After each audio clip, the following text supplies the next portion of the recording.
नमस्कार साथियों, कैसे हैं आप सभी लोग। आशा करता हूँ सभी सही होंगे। साथियों, घटना चक्र की बलनायनर सीरीज चल रही है।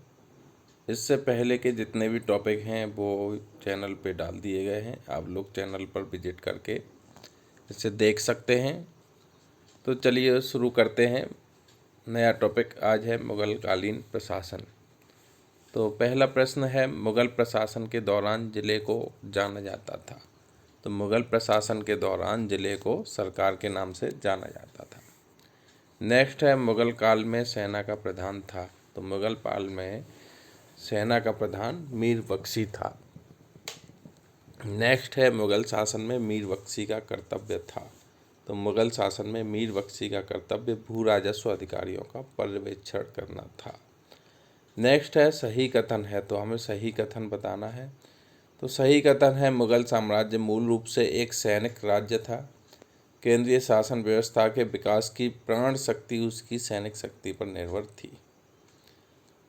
नेक्स्ट है, अहदी वे घुड़सवार सिपाही थे। तो अहदियों के बारे में आपको बताना है। तो अहदी वे घुड़सवार सवारी थे जिन्होंने अपनी सेवाएं एकाकी प्रदान की, किसी सरदार के साथ अपने को संलग्न नहीं किया और सम्राट ही जिनका आसन कर्नल था।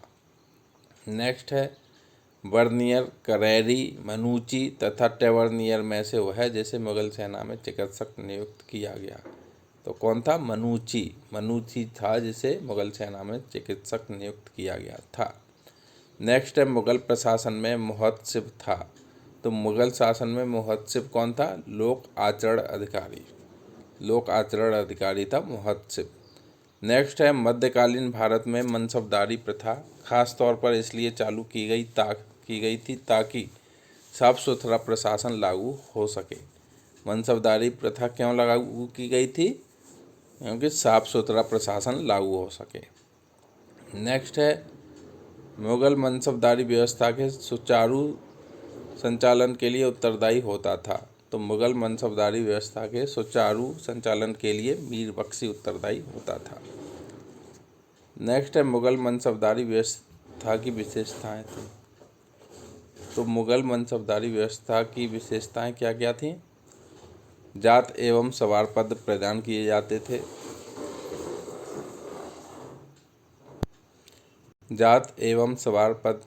जाते थे। मनसबदार आनुवंशिक नहीं होते थे। मनसबदारों के 3 श्रेणियां थीं। इसमें 33 वर्ग थे। उन्हें मशरुत अथवा सशर्त पद प्राप्त होते थे।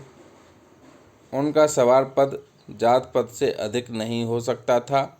समस्त कार्यकारी एवं सैन्य अधिकारियों को मनसब प्रदान किए जाते थे।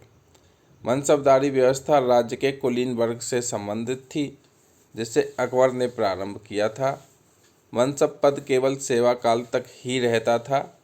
मनसबदारों का चयन योग्यता के आधार पर होता था। तो साथियों, याद कर लें, मुग़ल मनसबदारी व्यवस्था की विशेषताएं क्या क्या थीं? जात एवं सवार पद प्रदान किए जाते थे। मनसबदार आनुवंशिक नहीं होते थे। मनसबदारों की 3 श्रेणियां थीं। इसमें 33 वर्ग थे। उन्हें मशरुत अथवा सशर्त पद प्राप्त होते थे। उनका सवार पद जात पद से अधिक नहीं हो सकता था। समस्त कार्यकारी एवं सैन्य अधिकारियों को मनसब प्रदान किए जाते थे। मनसबदारी व्यवस्था राज्य के कुलीन वर्ग से संबंधित थी, जिसे अकबर ने प्रारंभ किया। मनसब पद केवल सेवा काल तक ही रहता था। मनसबदारों का चयन योग्यता के आधार पर होता था। नेक्स्ट है, मुग़ल कालीन भारत में राज्य की आय का प्रमुख स्रोत था। तो मुग़ल कालीन भारत में राज्य की आय का प्रमुख स्रोत भू राजस्व था। नेक्स्ट है, मुग़ल प्रशासनिक शब्दावली में माल प्रतिनिधित्व करता है। तो मुग़ल प्रशासनिक शब्दावली में माल भू राजस्व का प्रतिनिधित्व करता है। नेक्स्ट है, मुग़ल सम्राट जिसने तंबाकू के प्रयोग पर निषेध लगाया। तो तंबाकू के प्रयोग पर निषेध जहांगीर ने लगाया। नेक्स्ट है, मुग़ल प्रशासन में मदद ए मास इंगित करता है। तो मुग़ल प्रशासन में मदद ए मास विद्वानों को दी जाने वाली राजस्व मुक्त अनुदत्त भूमि को इंगित करता है। नेक्स्ट है, मध्यकालीन भारत के ऐतिहासिक स्रोतों में चकला शब्द का प्रयोग हुआ है। तो चकला शब्द प्रयोग हुआ है सुवा एवं परगना के बीच की क्षेत्रीय इकाई, लेकिन सरकार के समानार्थी नहीं था। नेक्स्ट है अधिकारी दिए हुए हैं और इनके कर्तव्य हमें सम्मिलित करने हैं।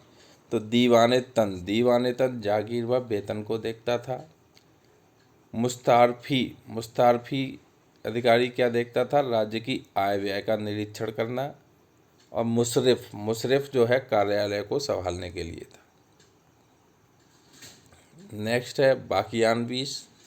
तो बाकियान 20 अधिकारी का कार्य क्या होता था? प्रमुख घटनाओं व फरमानों का सूचीबद्ध करना।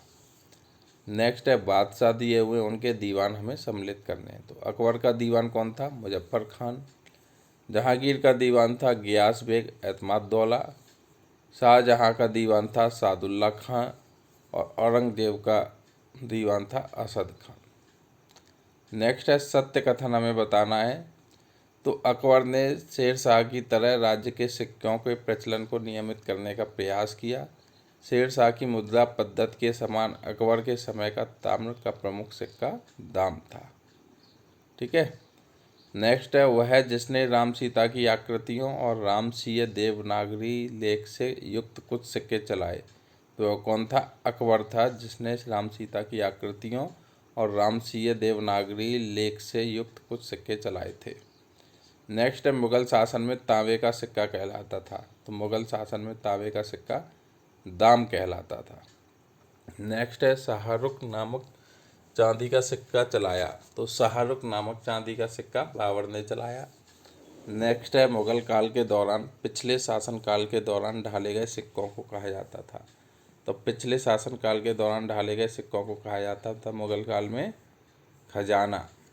नेक्स्ट है अकबर के शासनकाल में दक्कन में भू राजस्व वसूली का प्रचलित आधार था। तो अकबर के शासनकाल में दक्कन में भू राजस्व वसूली का प्रचलित आधार हल्की संख्या था।